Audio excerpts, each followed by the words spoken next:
Sa pagpapatuloy ng ating balitaan, isang patunay lang umano na seryoso sa trabaho sina Senators Alan Peter Cayetano at Juan Miguel Zubiri kung bakit ito nagkaroon ng bangayan.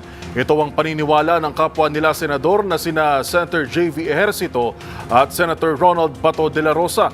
Nauunawaan anya ang ipinaglalaban ng dalawa.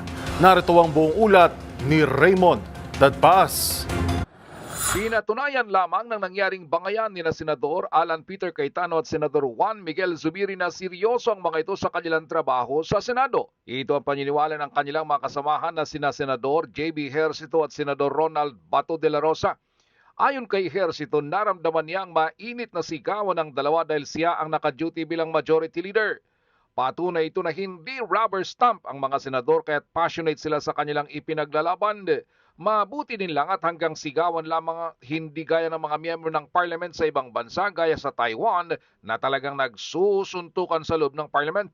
Para naman kay De La Rosa, pinatunayan ni na Senador Cayetano at Zubiri na seryoso sila sa kanilang trabaho. Kaya't ganun na lang ang kanilang emosyon.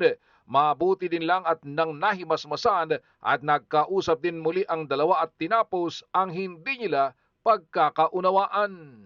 Diyan nagpapakita na talaga seryoso yung dalawa sa kanilang trabahong ginagampanan.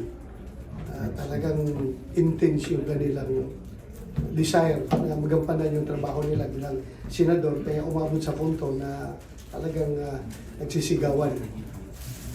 Mabuti na lang, hindi nagkakasakitan. Nagkasigawan na. It's good.